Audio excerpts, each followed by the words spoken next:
தமிழக வெற்றிக் கழக தலைவர் விஜய் தற்போது திருச்சி விமான நிலையத்திலிருந்து வெளியே வரக்கூடிய காட்சிகளை நாம் பார்த்து வருகிறோம். இன்னும் சற்று நேரத்தில் அங்கிருந்து புறப்பட்டு அதற்காக பிரத்யேக வாகனம் ஏற்பாடு செய்யப்பட்டிருக்கக்கூடிய நிலையில் அந்த வாகனத்தில் அமர்ந்தவாறு திருச்சி மரக்கடை பகுதிக்கு வர இருக்கிறார். அங்கு மக்கள் மத்தியில் பேச இருக்கக்கூடிய நிலையில் தற்போது விமான நிலையத்திலிருந்து வெளியே வந்திருக்கக்கூடிய காட்சிகளை நாம் பார்த்து கொண்டிருக்கிறோம். தொண்டர்களுக்கும் மக்களுக்கும் அவர் கையசைக்கக்கூடிய காட்சிகள் கிடைக்கப்பட்டிருக்கின்றன. விவரங்களை செய்தியாளர் ஜெரி வழங்க நாம் கேட்கலாம். ஜெரி, தற்போது விமான நிலையத்திலிருந்து வெளியே வந்திருக்கிறாரு. இன்னும் எவ்வளவு நேரம் இங்கிருந்து அந்த மரக்கடை பகுதிக்கு செல்ல ஏற்பாடு செய்யப்பட்டிருக்கு? எவ்வளவு நேரம் ஆகும்? தமிழக வெற்றி கழக தலைவர் விஜய் தன்னுடைய முதல் அரசியல் சுற்றுப்பயணத்தை இன்று தொடங்க இருக்கிறார். அந்த அரசியல் சுற்றுப்பயணம் திருச்சி மரக்கடையிலிருந்து தொடங்க இருக்கிறது. தற்பொழுது சென்னை விமான நிலையத்திலிருந்து அவருக்கென்று சிறப்பு ஏற்பாடு செய்யப்பட்டுள்ள இந்த பிரச்சார வாகனத்தில் அவர் ஏறி இருக்கிறார். அவரோடு முக்கிய நிர்வாகிகளான ஆதவர்ஜுனா, புஷியானந்த் செல்ல இருப்பதாக அந்த காட்சிகளையும் பார்க்க முடிகிறது. இவரை பார்ப்பதற்காக ஏராளமான தொண்டர்கள் விமான நிலையத்தில் ஆரவாரத்தோடு டிவிகே என்று கோஷம் எழுப்பியபடி அவர் அங்க அவர் ஆரவாரத்தை மேற்கொண்டிருப்பதை பார்க்க முடிகிறது. முதற்கட்டமாக திருச்சி, அரியலூர், பெரம்பலூர் என 3 மாவட்டங்கள்ல 4 இடங்கள், குன்னம் உள்ளிட்ட 4 இடங்கள்ல விஜய் மக்களை சந்தித்து அவர்களுடைய எதிர்பார்ப்புகளை பிரதிபலிக்கும் விதமாக பேச இருக்கிறார். இன்னும் சற்று நேரத்துல இது திட்டமிட்டபடி திருச்சி மரக்கடை பகுதிக்கு செல்ல இருக்கிறார். திருச்சி விமான நிலையத்திலிருந்து மரக்கடை பகுதிக்கு அவருக்கு தனி பாதை அங்க வடிவமைக்கப்பட்டிருக்கிறது. போலீசார் அறிவுறுத்தலின்படி விமான நிலையத்திலிருந்து தஞ்சல் நிலைய ரவுண்டானா பாலக்கரை வழியாக அவர் மரக்கடை பகுதிக்கு செல்ல இருக்கிறார். மரக்கடை பகுதி என்பது பொதுவாகவே அரசியல் கட்சிகள் கூட்டம் நடத்துவதற்கும் போராட்டம் நடத்துவதற்குமாக ஏற்பாடு செய்யப்பட்ட பகுதியாக இருக்கிறது. அந்த பகுதியில் எம்ஜிஆர் சிலைக்கு அருகே அவருடைய பிரச்சார வாகனத்தில் பேச இருக்கிறார். அவர் பிரச்சார வாகனத்தில் விமான நிலையத்திலிருந்து சென்றாலும் கூட அவர் உள்ளிருந்துதான் இடதுபுறம் வலதுபுறமாக காத்துக் கொண்டிருக்க தொண்டர்களுக்கு கையசைத்து இருக்கிறார். அவர் வாகனத்திலிருந்து வெளியே வரக்கூடாது, எந்த வகையிலுமே விஜய் ரோட் ஷோ நடத்தக்கூடாது என்று போலீசார் அறிவுறுத்தக்கூடிய சூழல்ல அவர்கள் அதை ஏற்றுக்கொண்டு அனைத்து நெறிமுறைகளையும் ஏற்றுக்கொண்டு நடப்பதாக உறுதியளித்திருக்கிறார்கள். அதன்படி வாகனத்தின் மேலே அவர் மரக்கடை பகுதியில் மட்டும்தான் சென்று பேச இருக்கிறார். அப்போதுதான் வாகனத்திலிருந்து வெளியே வருவார். அப்போ அந்த காட்சிகளைத்தான் பார்த்துக் கொண்டிருக்கோம். விமான நிலையத்திலிருந்து அவர் புறப்பட்டிருக்கிறார். புறப்பட்ட தொண்டர்களுக்கு கையசைத்தவாறு அவர் உற்சாகத்தை கொடுத்து விட்டு அவருக்காக ஏற்பாடு செய்யப்பட்டிருக்கக்கூடிய அந்த வாகனத்தில் ஏறிவிட்டார். இன்னும் சற்று நேரத்தில் அந்த வாகனம் விமான நிலையத்திலிருந்து புறப்பட இருக்கிறது.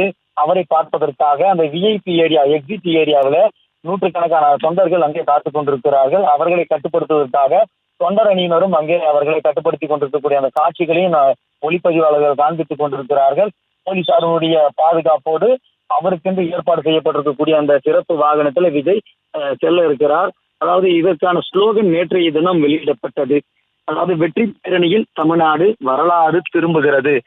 தமிழக வெற்றி கிராமத்திலிருந்தே சொல்வது 1967 1977 நடந்த மிகப்பெரிய ஒரு ஆட்சி மாற்றத்தை போல 2026 மிகப்பெரிய ஒரு ஆட்சி மாற்றம் ஏற்படும், அதை தமிழக வெற்றி கழகம் செய்து முடிக்கும் என்று கூறப்படுகிறது.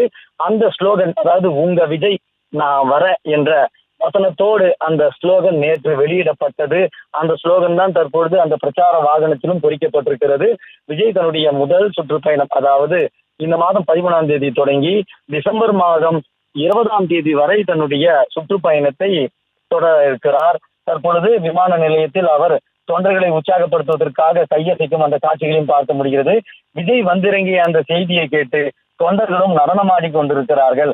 மேலதாளங்களோடு கொடிகளை அசைத்தவாறு தலையில் அவருடைய கட்சி துண்டை கட்டிக்கொண்டு அங்கு ஆரவாரத்தோடு நடனமாடி கொண்டிருக்கிறார்கள். ஒரு வெற்றி களிப்போடு அவர் நடனமாடி கொண்டிருக்கிறார்கள். அவர்கள் விஜய் செல்லக்கூடிய வாகனத்தில் குறுக்கே வந்துவிடக்கூடாது என்பதற்காக ஏராளமான இந்த விமான நிலைய போலீசார் அங்கே தடுப்புகள் அமைத்து அவர்களை தடுத்து வருகிறார்கள். தற்போது அந்த இடமே ஒரு திருவிழா கோலம் பூண்டிருக்கிறது என்றே சொல்லலாம். அவர் பேசக்கூடிய பகுதியில ஆயிரக்கணக்கான தொண்டர்கள் கூடியிருந்தாலும் கூட இங்கேயும் ஏறத்தாழ 500லிருந்து 1000கணக்கான தொண்டர்கள் காத்துக் கொண்டிருக்கிறார்கள். விஜய் தற்பொழுது வாகனத்திலிருந்து புறப்பட்டார். சென்னை மண்ணிலே கால் பதித்த விஜய் தன்னுடைய சுற்றுப்பயணத்தினுடைய வாகனத்தில் ஏறி விமான நிலையத்திலிருந்து மரக்கடைக்கு சென்றிருக்கிறார். அந்த காட்சியை தற்போது நம்முடைய ஒளிப்பதிவாளர் பிரத்யேகமாக காட்டிக் கொண்டிருக்கிறார்.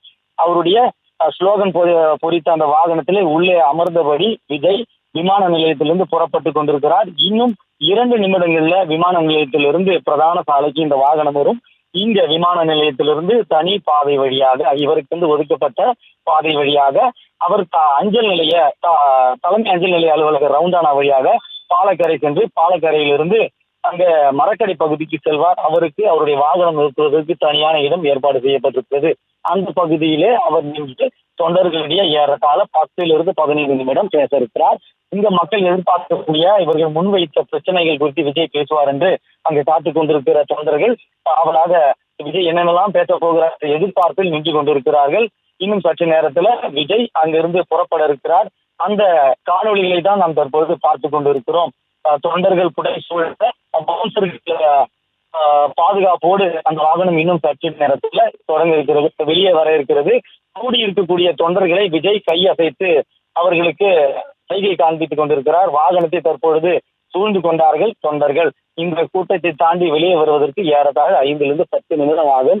500 மீட்டர் தொலைவே சாலைக்கும் விமான நிலையத்திற்கும் இடைவெளி இருந்தும் கூட மொத்த தொண்டர்களும் அவ்வாறு வகுத்திருந்த விஐபி சாலையிலே வந்து விட்டார்கள். வாகனத்தை சூழ்ந்து கொண்டு டிவிகே என்று கோஷம் எழுப்பி வருகிறார்கள். கொடி அசைத்தவாறு விஜய் நின்று கொண்டிருக்கிறார்கள். அமர்ந்து கொண்டிருக்கிற பகுதியில ஆரவாரத்தோடு கையசைத்து அவர்கள் வரவேற்று இருக்கிறார்கள்.